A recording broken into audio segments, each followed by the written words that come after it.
Good morning everyone. Good morning ma'am. Welcome to my vlogs. Dili nga artwork ma'am nga naa sa among balay is kani nga buwak. Yes, it is kani nga buwak mo. Nindot kay siya o gigikanan bitaw kay hinimo siya og pakpak sa mais bitaw. Like kani siya ko na kani.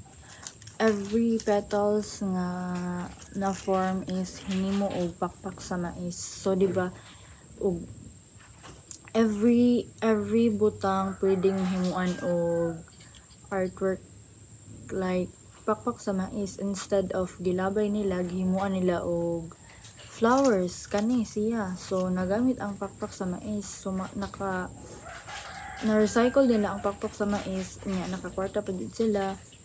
So hindi kayo og kanang digan ka ganang idea bitaw og unsay mga buhaton para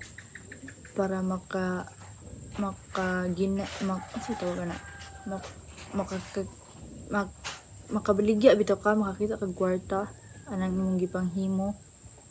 So kani sila, so kani nga kuan is pinalit naman pud namo ni siya. Ang gahimo ani is amo ang silingan pod, pero dugay na to siya like mga year ago na to siya. Kay nilit kay sila kay nahimuan nila og naulagi to akong ganyan nahimuan nila og artwork ang usa ka butang na supposedly ilabayay na nahimuan pa jud nila og ingani manindot kaayo. So nakakwarta pa jud sila, so ingana bitaw nga mindset nga nindot kaayo kay kanang og na jud kay tarong nga mindset makita jud kag daghang kwarta kay everything is pwede mo jud pagkakitaan bitaw. Ini pud ako ang napili because simple ra siya no, but nindot kay siya tanawon like simple ra siya pero nakahatag na siya og colorful sa inyong balay even if small na kang gani ikintahay siya. Pero hindi nga nindot siya sa mata kay dili pa siya dali maguba bitaw kay gani hinimo sa pakpak sa mais dugay siya maguba like magdugay jud siya nimo if ibutang nimo siya i-design niyo siya sa inyong balay. So indot kayo og nakay mga inganing butang nga mahimo ma-recycle sa mga butang nga dapat pod ilabayay na. So every butang kung pangitaan nimo og ways nga unsaon pa nimo para magamit pa sila is magamit pa jud makakwarta pa ka pareha aning artwork.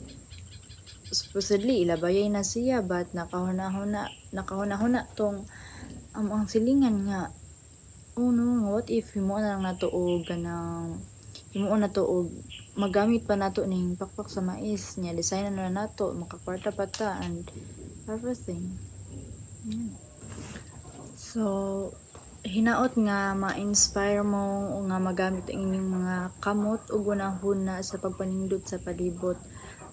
Dili na to kinahanglan nga malit o nga mahalon nga materyales para makabuhat ta og usa ka artwork.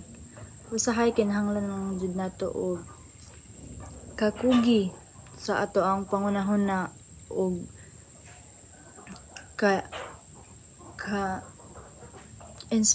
mga inspirasyon para makahimo tag usa ka butang pareha niini nga usa ka butang nga hinimo sa pakpak sa mais pero nahatagan og kinabuhi para makahatag og kanindot sa atong palibot sa atong balay, naghatag og design og color sa ato ang mga isig tag sa nga panimalay para mapaanindot kin ang usa ka simple pero nindot nga buhat nga gipanag-iya sa buwak nga gihimo gikan sa pako sa mais.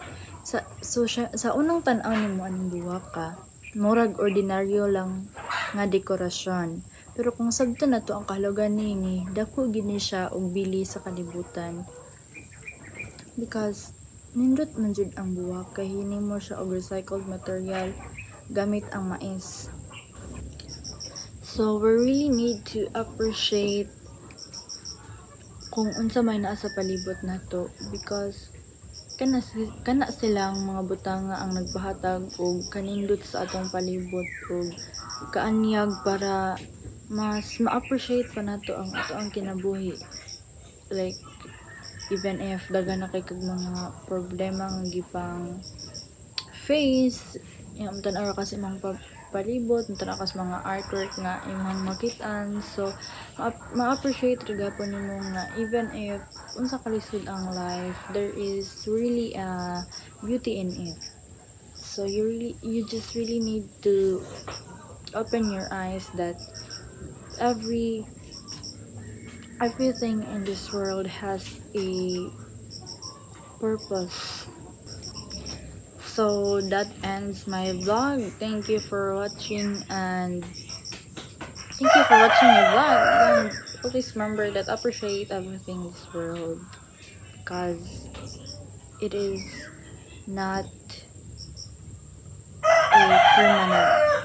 It will come and go. Goodbye.